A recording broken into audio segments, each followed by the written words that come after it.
हे बच्चा पार्टी, तो कैसे हैं आप लोग? आशा करते हैं आप सब अच्छे होंगे। आज से हम देखेंगे क्लास 11th का मैथ। और पहला टॉपिक जो आज हम डिस्कस करेंगे वो देखेंगे हम समुच्चय। क्लास 11th का मैथ है और ये जो पहला लेक्चर है आज, ध्यान रखिएगा अभी तक हमने कोई टाइमिंग जो है क्लियर नहीं किया हुआ है कि हम ये क्लास 11th का जो मैथ है कब हम क्लियर करेंगे। ठीक है बच्चा, अभी तो ऐसे ही टाइमिंग चल रहा है, लेकिन मेरा अपना टाइमिंग जो सूट कर रहा है, मुझे लग रहा है कि रोज क्लास 10 बजे, ये आपको दिखेगा ही नहीं।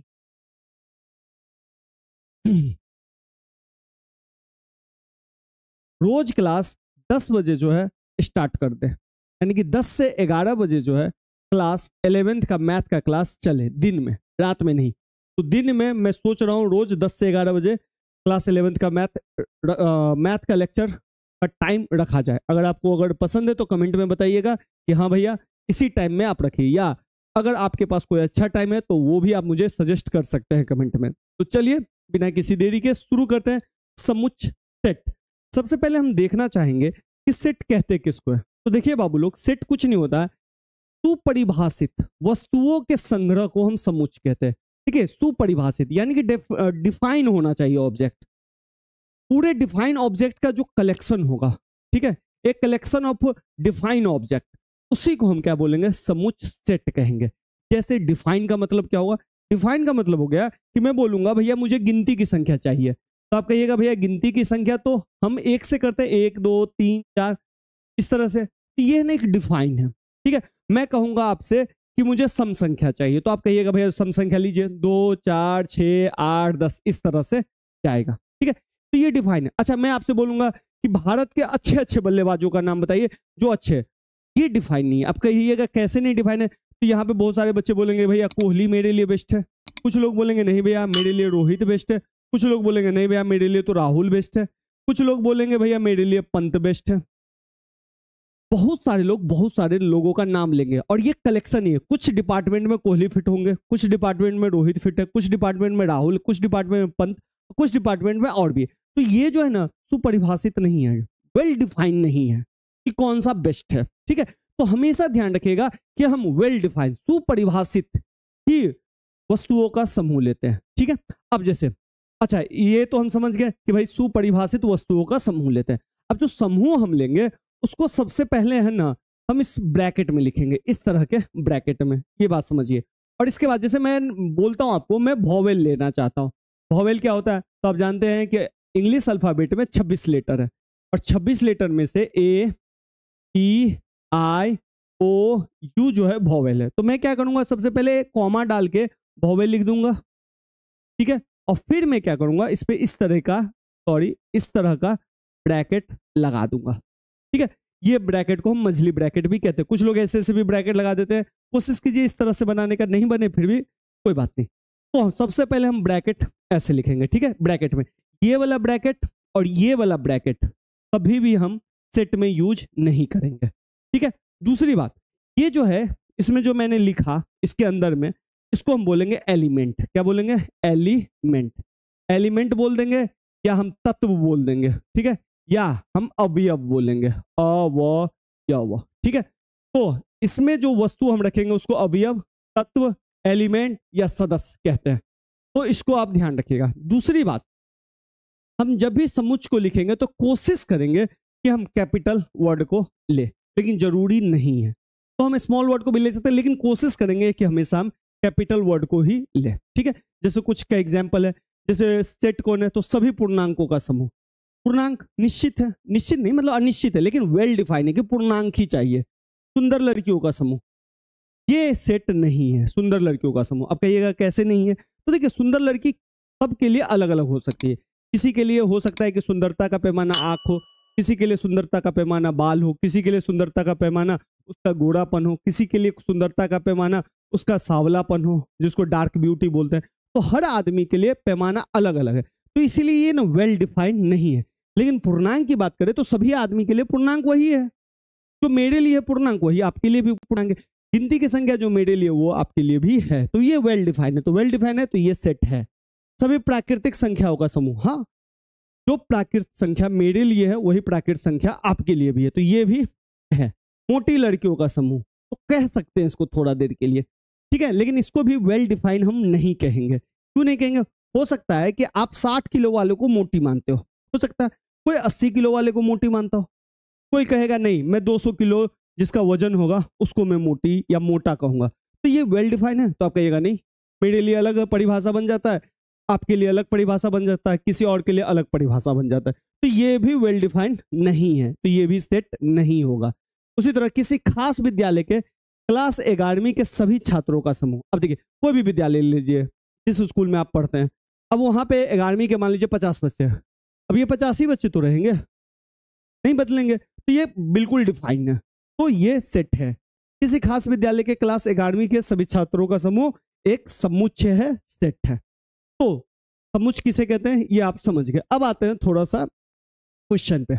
अब देखिए ये क्वेश्चन है पहला एनसीईआरटी का एक्सरसाइज 1.1 प्रश्नावली 1.1 का। क्वेश्चन क्या कह रहा है, निम्नलिखित में से कौन से समुच्चय है, ठीक है, और अपने उत्तर का औचित्य दीजिए। भाई कह रहा है सबसे पहले सेट चुनो कौन सा है, और अपने उत्तर के लिए आप बताइए, एक्सप्लेन कीजिए कि क्यों आपने चुना। आइए क्या कह रहा है, ये अक्षर से प्रारंभ होने वाले वर्ष के सभी महीने, ये अक्षर से। तो सबसे पहले एक बात बताइए, वर्ष में कितने महीने होते हैं? 12। तो भाई वर्ष के 12 महीने जो मेरे लिए होंगे वो आपके लिए भी होंगे, वो दूसरों के लिए भी होंगे, तो 12 महीने। तो भाई सबसे पहले 12 मंथ ही सेट है, ठीक है। लेकिन इसमें से भी कहा है जे से, तो जे से शुरू होता है जनवरी, जे ऐसे लिखता हूं जनवरी, ठीक है।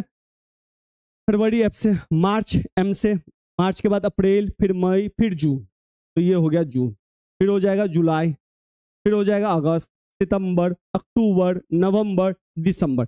लेकिन देखिए ये जनवरी जो है ये से हो रहा है, जून भी किससे हो रहा है? जून से हो रहा है, और जुलाई भी किससे हो रहा है? जून जे से हो रहा है, जे जे जे। अब एक बात बताइए, तो ये 3 मेरे लिए है तो आपके लिए भी है ना? आप कहिएगा हाँ भैया ये सबके लिए है, ठीक है। 12 महीने में से 3 महीने ऐसे है तो जे से शुरू होता है, और ये एकदम परिभाषित है, ठीक है। तो जैसे ही मेरे लिए, आपके लिए, सबके लिए ये चीज फिट बैठता है, यानी कि हम कहेंगे ये वेल कलेक्शन है, यानी कि सुपरिभाषित वस्तुओं का संग्रह है, तो ये सेट है, तो बिल्कुल ही सेट है, ठीक है। आई मीन समुच्चय। भारत के 10 सबसे अधिक प्रतिभाशाली लेखकों का संग्रह। अब कह रहा है भारत के 10 प्रतिभाशाली लेखकों का संग्रह। अब देखिए यहाँ पे ये वेल डिफाइन है, आप कहिएगा कैसे नहीं वेल डिफाइन है? प्रतिभाशाली, टैलेंटेड किसको कहिएगा?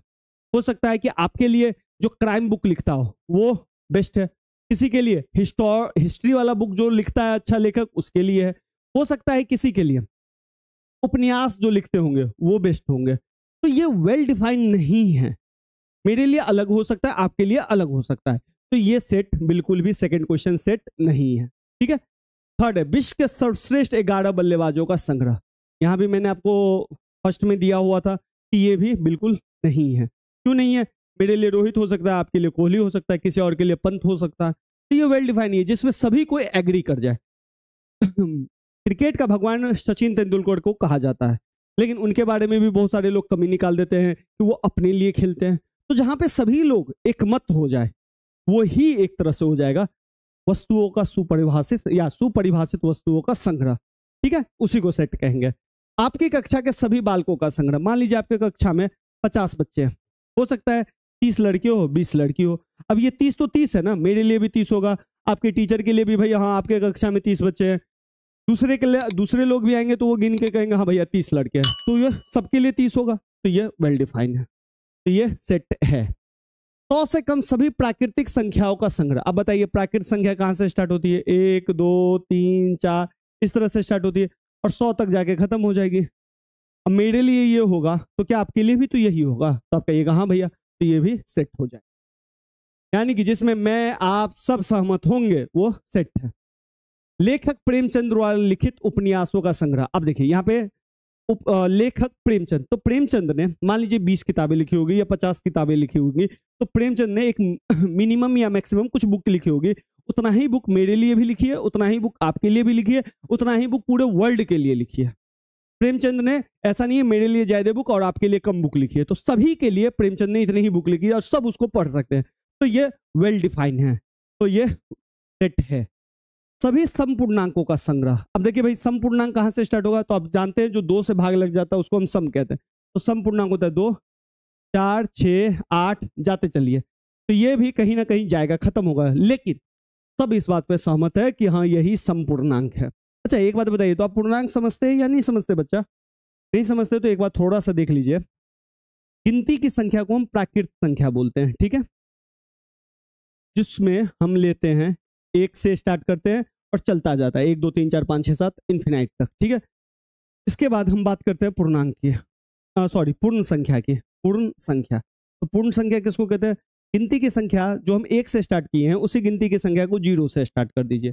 0 1 2 3 इस तरह से चलता जाएगा, ठीक है। फिर थर्ड आता है आपका पूर्णांक। पूर्णांक क्या होता है बाबू लोग? अब ये देखिए पूर्ण संख्या जितनी भी है वो सब प्लस में, अगर साइन नहीं है तो प्लस है, उसको माइनस भी लगा दीजिए। यानी कि मैं स्टार्ट कर रहा हूँ -3 -2 -1 0 1 2 3, इधर भी आगे जाएगा 3 4 5 6 7 से इन्फिनाइट, और इधर भी आगे जाएगा यानी कि पीछे जाएगा -3 -4 ये, तो इसको बोलेंगे पूर्णांक। इधर वाले को हम बोलेंगे धनात्मक पूर्णांक, इधर वाले को बोलेंगे ऋणात्मक पूर्णांक, और इसको बोलेंगे शून्य पूर्णांक, ठीक है। ये भी ध्यान रखिएगा। एक होता है आपका परिमेय संख्या, इसको हम बोलते हैं रेशनल नंबर। परिमेय संख्या, इसके तो 2-3 डेफिनेशन होते हैं, लेकिन मैं एक ही बता रहा हूं, जो भैया p/q के फॉर्म में रहे। अब p के जगह और q के जगह आप कुछ भी पूर्णांक डाल सकते हो। ये जो मैंने लिखा है ये कुछ भी पूर्णांक डाल सकते हो। पूर्णांक को इंग्लिश में इंटीजर कहते हैं। इसका साइन हम आगे अभी पढ़ेंगे। और नीचे में 0 नहीं हो, ये सभी क्या है? परिमेय संख्या, ठीक है बाबू। तो ये सभी संपूर्णांक जो है, मेरे लिए सम है, आपके लिए भी सम है, तो ये सब के लिए है, तो ये भी सेट है। इस अध्याय में आने वाले प्रश्नों का संग्रह, भैया इस अध्याय में टोटल 6 प्रश्न आएंगे या 20 आएंगे। मेरे लिए 6 है तो आपके लिए भी 6 है, मेरे लिए 20 है आपके लिए भी 20 है, और सबके लिए 20 है, तो ये भी सुपरिभाषित है, तो ये भी सेट है। विश्व के सबसे अधिक खतरनाक जानवरों का संग्रह। अब भाई विश्व के खतरनाक जानवर कौन कौन है? आप कहिएगा भैया शेर है खतरनाक, मैं कहूंगा नहीं भाई बाघ है खतरनाक। कोई बच्चा कहेगा नहीं भैया शेर और बाघ से बड़ा होता है आपका हाथी, हाथी और भी खतरनाक है, पागल हो जाता है तो किसी को कुचल देता है। कोई कहेगा नहीं भैया सबसे खतरनाक है आपका लोमड़ी, झुंड में चलता है और शिकार को छोड़ता नहीं है, ठीक है। तो देखिए अब इसी में कितने मत हो गए, सबके लिए अलग अलग खतरनाक हो गया, ठीक है। किसी को कुत्ता काटा होगा कहेगा कुत्ता ही खतरनाक है। तो ध्यान रखिएगा विश्व में सबसे अधिक खतरनाक जानवर परिभाषित नहीं है, मतलब वेल परिभाषित नहीं है, तो इसलिए ये सेट नहीं हो, ठीक है। तो हमने सबसे पहले ये देखा कि सेट किसे कहते हैं, तो जो सुपरिभाषित होगा, तो सबके लिए, सबको इस बात पे सहमत हो जाएगा, उसी को हम, ठीक है, समुच्चय कहेंगे। अब चलते हैं अगला कॉन्सेप्ट। अब ये अगला कॉन्सेप्ट, इसको बोलेंगे बिलोंग्स टू, इसको इंग्लिश में ही याद रखेंगे, ठीक है। इसको कहेंगे बिलोंग्स टू, बिलोंग्स टू, ठीक है। और इसको कहेंगे नॉट बिलोंग, क्या बोलेंगे? Not belong. साइन कैसे? ऐसे लगा देंगे और ऐसे कर देंगे, बस सी लिख दीजिएगा और ऐसे लगा दीजिएगा। उसको काटना है, नॉट बिलोंग्स करना है तो ऐसे कर दीजिए, बस हो गया नॉट बिलोंग। ये होता क्या है इसको समझिए। जैसे मैंने बोला आपको परिमेय संख्या के बारे में, परिमेय संख्या, तो मैंने आपको क्या डेफिनेशन दिया परिमेय संख्या के बारे में कि बाबू p/q के फॉर्म में रहे, ठीक है। और p के जगह इसके जगह और q के जगह इसके जगह इंटीजर रहे। इंटीजर को हम बोलते हैं पूर्णांक, ठीक है, और पूर्णांक को ही बोलते हैं इंटीजर। इसके जगह जो है ना इंटीजर है, यानी कि ये बोल रहा है कि p जो है बिलोंग्स इंटीजर, यानी कि p के जगह पे जो है इंटीजर रहेगा और q के जगह पे भी इंटीजर रहेगा। ये बिलोंग्स बताता है भाई यहाँ यहाँ क्या रह सकता है, ठीक है। और ये कहता है इंटीजर, तो ये कह रहा है भैया यहाँ पे ये रह सकता है और यहाँ पे भी ये रह सकता है, ठीक है। और मैं बोल रहा हूँ नॉट इक्वल टू 0, यानी कि इंटीजर में तो 0 भी आता है लेकिन q में 0 नहीं होगा। ये ना बिलोंग्स बताता है। अब इसका मतलब क्या है क्वेश्चन से देखिए। अब देखिए ये क्वेश्चन है, ऊपर में आपके पास एक सेट दिया हुआ है इस तरह से, ठीक है। a equal to 1 2 3 4 5 6।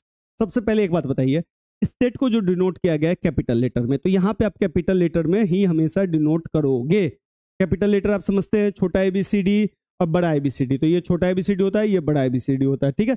इसी को बोलते हैं कैपिटल, इसी को बोलते हैं स्मॉल। इसके अंतर्गत हमें स्मॉल लेटर रखते हैं अधिकांश, ठीक है। अब देखिए इसके अंदर में जो है 1 2 3 4 5 6, इसी को बोलेंगे अवयव, इसी को बोलेंगे हम सदस्य, और इंग्लिश में बोल देंगे इसी को हम एलिमेंट, ठीक है। इसको ध्यान रखिएगा और हमेशा ध्यान रखिएगा कि ये ब्रैकेट छोटी नहीं है, ये मझली ब्रैकेट है, ठीक है। मझली ब्रैकेट, छोटी ब्रैकेट, अब बड़ी ब्रैकेट क्या होता है उसको हम डिटेल से पढ़ेंगे आगे, लेकिन ये समझिए मझली ब्रैकेट है, ठीक है। अब देखिए ए में क्या है, ए में 1 है, हाँ है। ए में 2 है, हाँ है। ए में 3 है। ए में 4 है। ए में 5 है, हाँ है। ए में 6 है, हाँ। तो इसको हम ना ऐसे लिख सकते हैं, ए बिलोंग्स टू एक, इसका मतलब हुआ ए में एक है। इसी तरह हम लिख सकते हैं ए बिलोंग्स टू 3, इसका मतलब ए में 3 है, तो हाँ भैया ए में 3 है। अब बताइए ए बिलोंग्स टू 8, ए में 8 है, तो देखेंगे नहीं भैया 8 तो नहीं है, तो 8 नहीं है तो नॉट बिलोंग। समझ गया? तो जो इस सेट में है उसमें बिलोंग्स लगेगा, जो नहीं है उसमें नॉट बिलोंग्स लग जाएगा। ठीक है, अब देखिए 5 है तो हाँ है, तो 5 बिलोंग्स ए। ठीक है, 8 है तो आप कहिएगा भैया 8 तो दिख नहीं रहा है, 1 2 3 4 5 6 ही तक है, तो 8 नॉट बिलोंग्स, तो बिलोंग्स लगा के इसको ऐसे मार देंगे। ठीक है, अब आइए 0 है, आप कहिएगा भैया 0 भी नहीं है, तो 0 नॉट बिलोंग्स ए, यानी कि 0 जो है ए से जुड़ा हुआ नहीं है। इसी तरह 4 है तो आप कहिएगा 4 है भैया, 2 है तो आप कहिएगा हाँ है भैया, 10 है तो आप कहिएगा भैया नहीं है। आशा करते हैं आपको समझ में आ रहा होगा, अगर नहीं आ रहा होगा तो कमेंट में जवाब दीजिएगा, और मैं कोशिश करूंगा अगले लेक्चर में आपको ये सारा चीज समझा दूं। ठीक है, चलते हैं अब अगले क्वेश्चन पे। अब आइए, अब देखिए हमने समुच्चय समझ गए कि समुच्चय क्या होता है, तो हमने ये समझा जो सुपरिभाषित होता है उसको हम समुच्चय कहते हैं। ठीक है, फिर हमने ये भी देखा भैया समुच्चय को हम कैपिटल लेटर से लिखते हैं, और इधर जो भी होता है उसको हम कर्ली ब्रैकेट या मझली ब्रैकेट में रखते हैं। इसके एलिमेंट को हम अंदर रखते हैं, जो इसके एलिमेंट में होता है उसको हम बिलोंग्स से लिखते हैं। यहां तक हमने देखा। अब देखिए सेट को है ना हम 2 रूप से लिख सकते हैं। एक रूप तो आपने ये देखा कि भैया 1 बराबर 1 2 3 4 5 6 इस तरह से लिखता जाऊंगा। ठीक है, ये सेट का रूप है।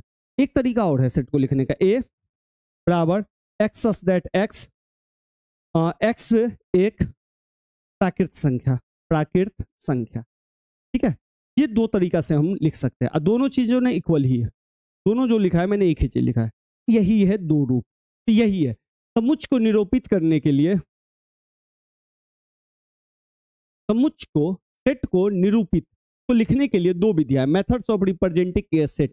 एक है सारणी या तालिका रूप, ठीक है, जिसको हम टेबुलर फॉर्म और रोस्टर फॉर्म कहते हैं, और ये जो है ना ये वाला फॉर्म इसको हम टेबुलर या रोस्टर फॉर्म कहते हैं, या सारणी या तालिका रूप कहेंगे। ठीक है, दोनों नाम याद रखिएगा, अगर इंग्लिश में आप कंफर्टेबल है तो इंग्लिश ही नाम याद रखिएगा, क्वेश्चन आपका हिंदी इंग्लिश दोनों में आएगा, हिंदी में नहीं समझ में आए तुरंत इंग्लिश में चले जाइए। ठीक है, तो रोस्टर फॉर्म में हम लिखते हैं जैसे ए बराबर 1 2 3 4 5, यानी कि हर एलिमेंट को अलग अलग लिख देते हैं। जैसे बी बराबर लिख दिया हमने ए ई आई ओ यू, ये कर दिया। अब ध्यान से देखिए ए ई आई ओ यू क्या है, अल्फाबेट है, और इसमें symbolic rule of set builder form में एक होता है रोस्टर फॉर्म और टेबुलर फॉर्म, और एक होता है set builder form. Set builder form में क्या होता है, इसके प्रॉपर्टी के आधार पे लिखा जाता है। प्रॉपर्टी के आधार पे क्या लिखा गया है, ये तो 1 2 3 4 5 क्या है, तो आपका एक भैया ये तो प्राकृत संख्या है, तो यहाँ पे लिख दिया गया एक्स एक्स बिलोंग्स एन, यानी कि एक्स, इसको एक्स मान लिया कि ये क्या है तो एक्स है, और ये जो बिलोंग्स है ये सच दैट कहते हैं, ये आप भी ऐसे भी आप लिख सकते हो और ऐसे भी लिख सकते हो। ठीक है, और यहाँ पे लिख दिया एक्स जो है वो क्या है, बिलोंग्स करता है नेचुरल नंबर यानी कि प्राकृत संख्या से, और ये प्राकृत संख्या कहां से कहां तक है, तो यही इसके बीच में दे दिया है भैया 1 से 6 के बीच में। ठीक है, इसी तरह यहाँ पे क्या है, तो कहा कि भैया ये एक्स एलिमेंट है। ठीक है, और ये एलिमेंट है एक एक्स सच दैट एक्स एक अंग्रेजी वर्णमाला का स्वर है, यानी कि इंग्लिश वॉवेल है, अल्फाबेटिकली वॉवेल। तो हम इन 2 तरीके से हम सेट को लिखेंगे। तो चलते हैं क्वेश्चन पे। आइए, ये क्वेश्चन ये जो है आपको रोस्टर रूप में लिखने के लिए कह रहा है। रोस्टर रूप में का मतलब इस रूप में, ठीक है, सेट बिल्डर में दिया हुआ है, इस रूप में दिया है, और कह रहा है आपको रोस्टर रूप में लिखे। तो देखिए क्वेश्चन क्या है, ए, चलिए मैं क्वेश्चन लिख रहा हूं, ए एक्स सच दैट एक्स, ठीक है, इसको बोलेंगे सच दैट। ठीक है, अच्छा इसको कॉलम को हम सच दैट बोलेंगे, या ऐसे भी लिखा रह सकता है। ठीक है, यानी कि एक्स जो है सच दैट है, और एक्स जो है एक पूर्णांक है। ठीक है, पूर्णांक है, और -3 greater than x less than 7 ये। ठीक है, अब सुनिए यहां पे जो लिखा रहता है ये बोल रहा है भैया ए के अंदर का ये एलिमेंट को हम एक्स मान लेते हैं, ये है। ठीक है, दूसरा बात बोल रहा है कि एक्स एलिमेंट है वो। ठीक है, और ये एक्स जो एलिमेंट है वो एक पूर्णांक है। तो पूर्णांक कहां से स्टार्ट होता है, तो आप कहिएगा भैया पूर्णांक तो बहुत दूर होता है। आपने बोला था कि भैया -4 -5 इधर भी होगा, फिर -3 होगा, -2 होगा, -1 होगा, 0 होगा, 1 होगा, 2 होगा, 3 होगा, 4 होगा, डॉट डॉट डॉट, यानी कि 4 से भी बढ़ेगा, -3 से भी छोटा होगा, ये तो बहुत संख्या होगा। अब इसमें कहां तक हम लिखेंगे, लेकिन इसने कहा है कि ये एक पूर्णांक है, क्लियर है, और यहाँ पे लगा दिया, और इसने इसको बांध दिया कि भैया छोटा से छोटा -3 है, अब बड़ा से बड़ा 7 है। जब भी इस तरीके से आपको सिंबल दिया रहे, समझ जाइएगा बच्चा, ये सबसे छोटा होगा और ये सबसे बड़ा होगा, ठीक है। और ये कह रहा है बड़ा से छोटा के बीच में, यानी कि छोटा से बड़ा के बीच में सब जाइए, ठीक है। तो देखिए सबसे पहले क्या है, माइनस, ठीक है, तो हम लिख लेंगे -3, ठीक है। अच्छा एक चीज ध्यान दीजिए, हम -3 नहीं लिखेंगे, इरेज कर देते हैं इसको।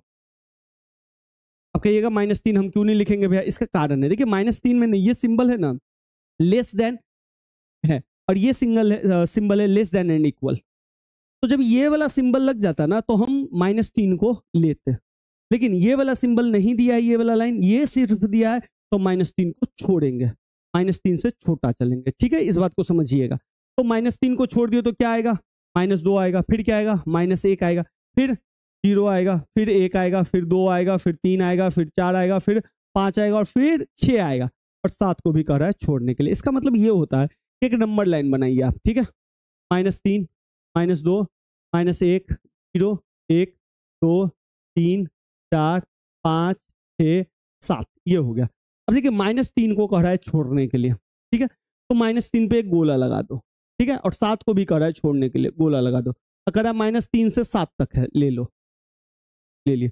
अब देखिए -3 से 7 तक सब आ गया, लेकिन लेना क्या है, पूर्णांक। ऐसे संख्या इसके बीच वाला भी आ रहा है, लेकिन पूर्णांक कौन है, ये, तो ये ले लेंगे, ये ले लेंगे, ये ले लेंगे, ये ले लेंगे, ये ले लेंगे, ये ले लेंगे, ये ले लेंगे, ये। अब -3 कब लेते, जब यहाँ पे इस तरह से रहता -3 x, और ये जब ये होता तो यहाँ पे भी हम डार्क कर देते, ठीक है, और यहाँ भी डार्क कर देते, तब ये भी ले लेते, ये भी ले लेते, ठीक है। अगर नहीं समझ में आया तो आगे बहुत सारे क्वेश्चन है, इससे हम समझ जाएंगे। अब आते हैं यहाँ पे कह रहा है x जो है संख्या है जो 6 से कम एक प्राकृत संख्या है। भाई 6 से कम प्राकृत संख्या है, तो प्राकृत संख्या सबसे पहले बताइए कहां से स्टार्ट होता है, 1 से, 2, 3, 4, 5, 6, तो 6 से कम, तो 6 से कम ये सब हो गया, तो इसको हम लिख देंगे a, 1, 2, 3, 4, 5, खत्म, ठीक है। अगर 6 भी है शामिल तो 6 लिख देंगे। अब आइए x जो है, x 2 अंकों की ऐसी प्राकृत संख्या है जिसके अंकों का योगफल 8 है। अब देखिए ये समझने वाला क्वेश्चन होता है, तो ये था b बराबर, ठीक है। अब है भाई c बराबर, c देखिए क्या कह रहा है, x 2 अंकों की ऐसी प्राकृत संख्या है जिसका अंकों का योगफल 8 है। भाई अंकों का योगफल प्राकृत संख्या में 8 कब होता है, 2 अंकों की ऐसी प्राकृत संख्या, तो अंकों का योगफल सबसे पहले देखिए आपका प्राकृत संख्या 2 अंकों का है, तो 2 अंकों का प्राकृत संख्या कहां से स्टार्ट होगा, यहाँ पे मैं लिख रहा हूं 10, 11, 12, 13, 14, 15, 16, 17, 18, यहां से लेते लेते मैं थोड़ा सा लंबा चले जाता हूँ। 2 अंक कहां पे लास्ट होगा, तो 99 पर, क्योंकि 100 जो हो जाएगा 3 अंक हो जाएगा, तो इसको नहीं लेना है। और 10 से पहले 9 हो जाएगा, यानी कि 1 अंक, इसको भी नहीं लेना। अब थोड़ा सा समझिए क्या कह रहा है, जिसके अंकों का योगफल, तो अंक यही हुए ना 1 और 0, योगफल 8 है, तो भैया 1 0 करेंगे 1 आएगा, ये करेंगे 2 आएगा, 1 में 2 जोड़ेंगे 3 आएगा, 3 में 1 जोड़ेंगे 4, 5, 6, 7, 8, कहाँ आया, 17 आया। तो सबसे पहला संख्या हो गया यहाँ का 17, ठीक है।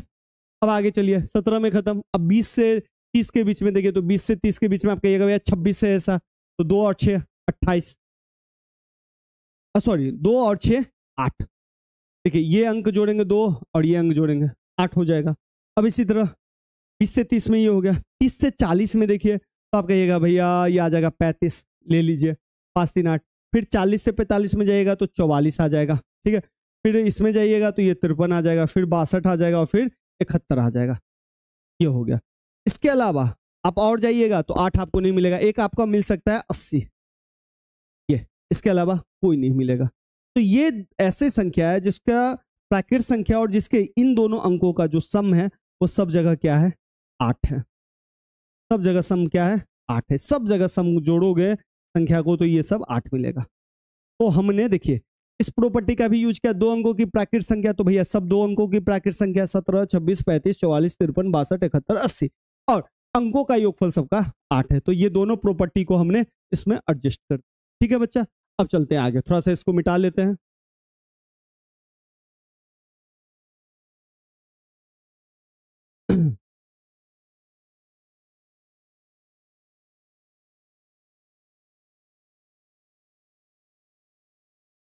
अब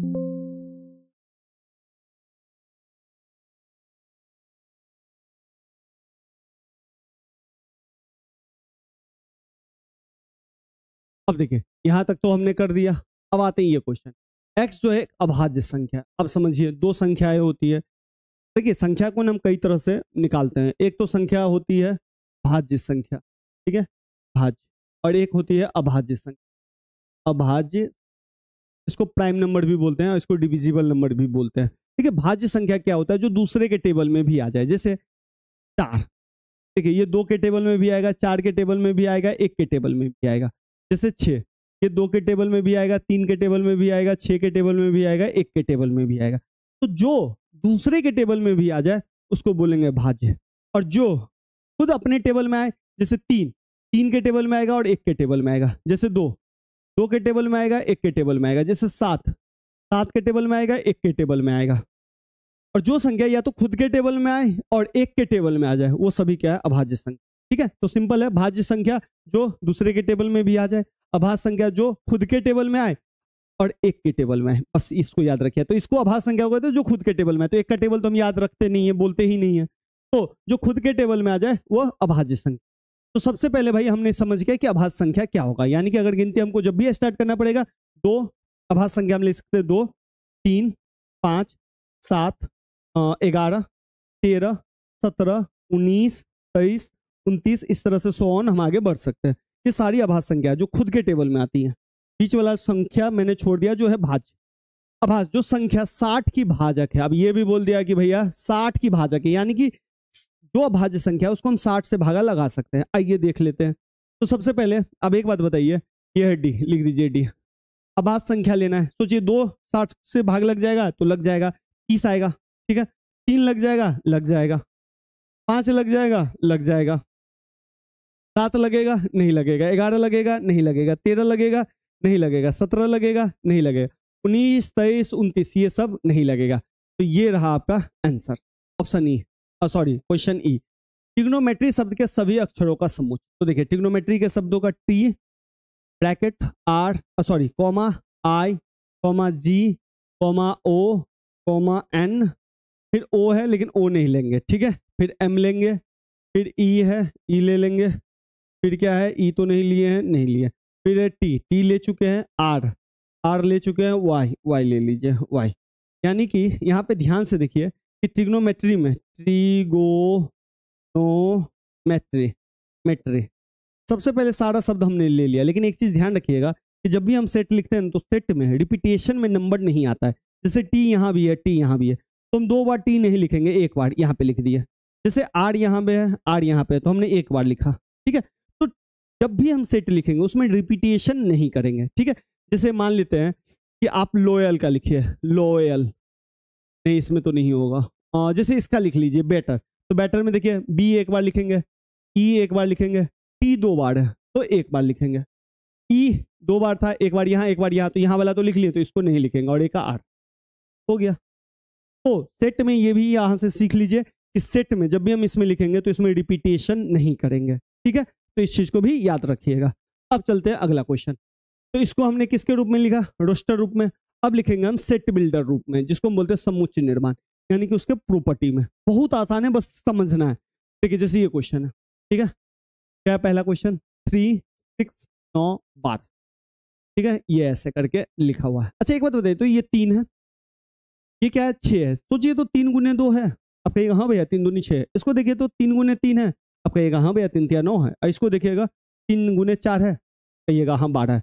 यानी कि ध्यान से देखिए बच्चा पार्टी, तो ये जो सारे क्वेश्चन है ना, ये 3 का टेबल है, 3 का 3, 3 दूनी 6, 3 तिया 9, 3 चौका 12, लेकिन 12 पे ही क्या हो गया, रुक गया, पूरा 3 का टेबल नहीं हुआ है। ठीक है, अच्छा हम लोग 3 का टेबल 10 तक ही याद करते हैं, ऐसा नहीं है, हम 10 तक ही करते हैं, 100 तक, 200, 500, 1000 जितना भी ले सकता है। लेकिन यहाँ पे क्या है, 4 तक रुक गया। अब इसको हम ऐसे लिखेंगे, देखिए सबसे पहले इसका कुछ नाम दे देते हैं कि ये ए था, ए बराबर, ठीक है, सबसे पहले इस सारे एलिमेंट्स को हम तत्काल मान लेते हैं एक्स, लिख दिए एक्स। ठीक है, सच दैट या तो ऐसे लगा देंगे या हम ऐसे लगाएंगे, दोनों बात बराबर। ठीक है, एक्स, भाई ये एलिमेंट एक्स है, और एक्स है क्या, तो एक्स जो बिलोंग्स करता है 3 का टेबल, और ये एन जो है, ये एन जो है नेचुरल नंबर है। देखिए 1, 2, 3, 4, n जो है नेचुरल नंबर है, यानी 3 का गुना नेचुरल नंबर है। लेकिन ये नेचुरल नंबर जो है 1 से शुरू होता है, ठीक है, और कहां तक जाता है, तो भैया 4 तक जाता है, और 4 तक ले रहा है, इसीलिए मैंने यहाँ पे इक्वल टू लगा दिया। अगर 4 नहीं लेता तो हम ऐसे नहीं लगाते, या इसको ऐसे लगाते हैं 0 से 5 तक, ठीक है। अच्छा, n के बारे में लिखा है ना मैंने, तो ये n लिखना पड़ेगा यहाँ पे, n, ठीक है। तो ये दोनों आपका सही है। अगर यहाँ पे इक्वल टू लगाएंगे तो 1 भी लेगा, 2 भी लेगा, 3 भी लेगा, 4 भी लेगा। 0 है, इक्वल टू नहीं है, तो 1 से स्टार्ट करेगा। और n प्राकृत संख्या है ना, तो 0, 1, 2, 3, 4, 5। अब एक बात बताइए, मैंने 0 को नहीं लिया, खत्म, 5 को नहीं लिया, खत्म, इसके लिए मैं बता रहा हूँ, ठीक है। अब प्राकृत संख्या तो होती ही है 1, 2, 3, 4, तो यही हो गया, ठीक है। तो इस बात को, तो इसको ना लिखना थोड़ा ठीक नहीं लगा, ये लिखेंगे, क्यों, क्योंकि प्राकृत संख्या तो कभी 0 होती ही नहीं है। तो इसी चीज को हम ऐसे भी लिख सकते हैं, 1 n और यहाँ पे 5, यानी कि 5 को हम नहीं ले रहे हैं, और यहाँ पे अगर इक्वल टू लगा देंगे तो 4 लगा देंगे। तो लिखने के कई ढंग है, पहले आपको समझना होगा कि इस नंबर्स को हम कैसे लिखते हैं। अब आते हैं, देखिए सेकंड क्वेश्चन क्या है, इसको मैं बी मान लेता हूँ, ठीक है। 2, 4, 8, 16, 32, 32। अच्छा, अब इसको देखिए, अब इसमें आपको देखने के लिए दिखेगा, अगर नोटिस कीजिएगा तो ये 2 का पावर 1 है, ठीक है, ये 2 का पावर 2 है, ये 2 का पावर 3 है, और ये 2 का पावर 4 है, और ये 2 का पावर 5 है, ठीक है।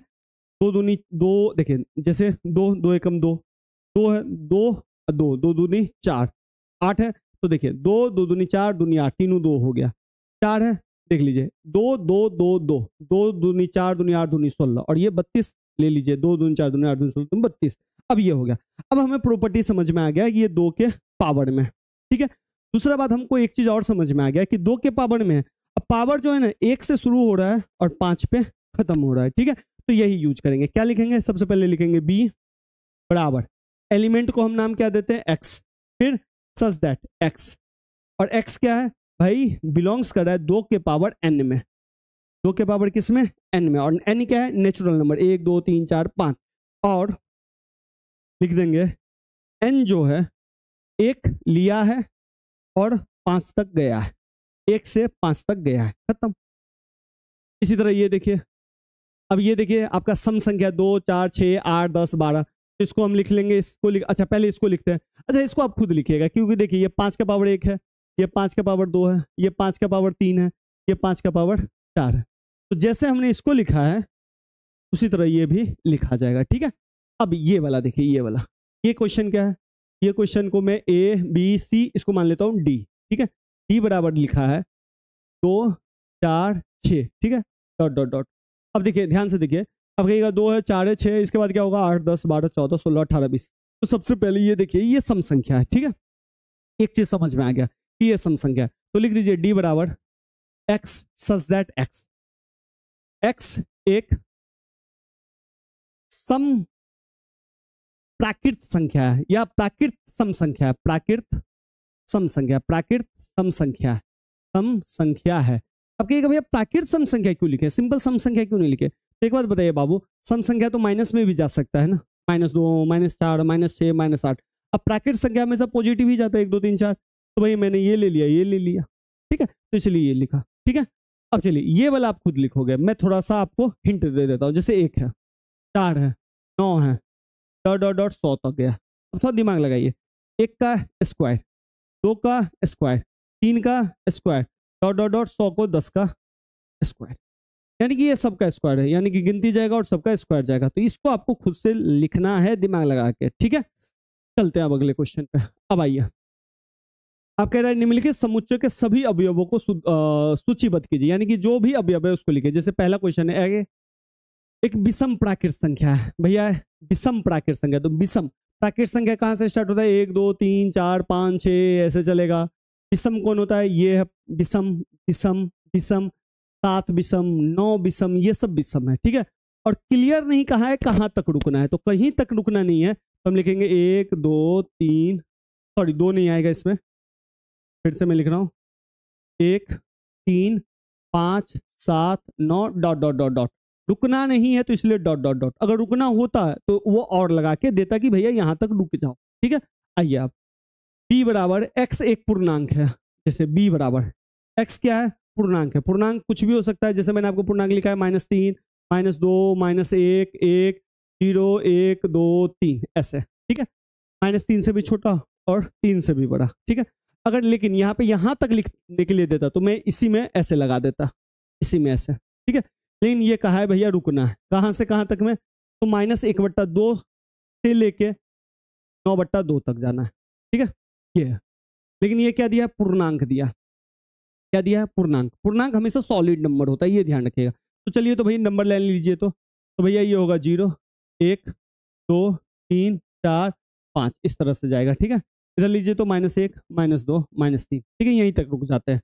9/2 को हम क्या बोलते हैं, 4.5। 4.5 का होगा यहाँ, ये यानी कि ये कह रहा है यहाँ से -1/2 को हम क्या बोलेंगे, 0.5, तो ये हो जाएगा 0.5 यहाँ पे, 0.5 माइनस में, ये हो गया आपका -1/2 और ये हो गया आपका 9/2, ठीक है। अब इसके बीच में लेना है, इसी दोनों के बीच में, ठीक है। अच्छा, इसमें इक्वल टू नहीं लगाया है, ध्यान से देखिए, इक्वल टू लगाता तब हम ये लेते, लेकिन नहीं लेते, क्यों, कारण है इसका, ये पूर्णांक है। पूर्णांक होता है सॉलिड नंबर, बट्टा का नंबर नहीं होता। तो इन दोनों के बीच में जो सॉलिड नंबर होता है उसको चुनिए। तो सबसे पहले सॉलिड नंबर आपको ये मिला, 0, 1, 2, 3, 4, तो हम इसमें लिख देंगे 0, 1, 2, 3, 4। सॉलिड नंबर समझिए, देखिए PYQ है ना, पट्टा का फॉर्म है। तो सॉलिड नंबर क्या होता है, सॉलिड होता है, जैसे ये सब सॉलिड नंबर है, नीचे में कुछ नहीं, नीचे में अगर सबके नीचे में देखोगे तो एक ही मिलेगा, तो इसलिए उसको सॉलिड नंबर कहेंगे, सिंपल नंबर, ठीक है बच्चा। अब आइए, ये x एक पूर्णांक है, लेकिन x² जो है ना 4 से कम है। x² क्या है, 4 से कम है। अच्छा, इसको आप बनाओ ना, बहुत आसान है, आराम से बन जाएगा। नहीं बनेगा तो कमेंट है। डी क्या कह रहा है, डी है लॉयल, सबका एक अक्षर है, तो लॉयल LOYA। एल फिर लिखेंगे, बिल्कुल नहीं, क्योंकि रिपीटेशन नहीं करते हैं। एक्स वर्ष का एक महीना है जिसमें 31 दिन नहीं होते हैं, तो वैसे वैसे महीने लिखना है जिसमें 31 दिन नहीं होते हैं। तो जैसे जनवरी में होते हैं, फरवरी लिख दीजिए, मार्च में होते हैं, अप्रैल लिख दीजिए, मई में होते हैं, जून लिख दीजिए। इस तरीके से चुन चुन के लिखिए किस किस में 31 महीने नहीं होते। जैसे फरवरी में 28-29 होता है, अप्रैल में 30 होता है, जनवरी, फरवरी, मार्च में फिर 31 दिन हो जाता है, तो वो महीने लिखना है जिसमें 31 दिन नहीं होते हैं। ये भी आप खुद से करेंगे। अंग्रेजी वर्णमाला का एक व्यंजन है, व्यंजन को क्या बोलते हैं, कॉन्सोनेंट, ठीक है। कॉन्सोनेंट क्या होता है, जैसे ए से ABCD में जाइएगा Z तक, ठीक है। तो AEIOU जो है आपका वोवेल है, ठीक है, और BCD जो है कॉन्सोनेंट है, ठीक है, BCD। तो कॉन्सोनेंट हो गया BCD, ये सब हो गया, F हो गया। तो इसी को वोवेल को स्वर बोलते हैं और कॉन्सोनेंट को हम व्यंजन बोलते हैं। तो आपको कह रहा है के से पहले का व्यंजन लिख दीजिए, जैसे BCDFGHJ, के से पहले हो रहा है तो जे तक हम करके रुक जाएंगे, ठीक है। तो ये भी मैंने बता ही दिया, उसको आपको ढंग से लिखना है, तो उससे प्रैक्टिस करना है बाबू। अब आइए, इसको मिलाना है कि बाई और रोस्टर रूप में लिखित है, ये रोस्टर है, और दाई और जो है समुच्चयों में सेट बिल्डर फॉर्म में लिखा है। तो सबसे पहले देखिए, इसको मिलाना है, 1 2 3 6, क्या है ये, 1 2 3 6, ठीक है। अच्छा छोड़िए, जो पहले आता है उसको देखिए, ये क्या है, मैथमेटिक्स, और ये भी है मैथमेटिक्स, ठीक है। तो ये दोनों तो भैया ऐसे ही मिल गया, चलिए, ठीक है। अब आइए, ये है 2 3, 2 3 क्या होता है, भाज्य संख्या होता है। 2 3 क्या है, अभाज्य संख्या। 2 3 अभाज्य संख्या है, और 2 भी जो है 6 से लग जाएगा, और 3 भी जो 6 से लग जाएगा, ये चला गया इसमें, ठीक है। अब क्या कर रहा है, 10 से कम एक विषम प्राकृत संख्या, 10 से कम विषम प्राकृत संख्या ये है, 1 3 5 7 9 सभी विषम संख्या है, ठीक है। और 1 2 3 6 बच गया, तो ये हो गया। तो इसको भी लिख सकते हैं, एक प्राकृत संख्या और 6 की भाजक है, सभी प्राकृत संख्या है और 6 से भागा लग जाएगा, ये रहा। तो चलिए आज के लिए इतना ही रखते हैं। सेशन अच्छा लगा हो तो लाइक कीजिए, ज्यादा से ज्यादा दोस्तों को शेयर कीजिए, और हाँ टाइमिंग बताइएगा। मैं सोच रहा हूँ 10 बजे रोज दिन से 11 बजे तक क्लास स्टार्ट करूँ। अगर आप इस टाइमिंग में ठीक है तो मुझे बताइएगा, अगर कोई और प्रॉब्लम है या और भी कोई टाइम है तो आप मुझे जरूर बताइएगा। तो आज के लिए इतना ही रखते हैं, धन्यवाद।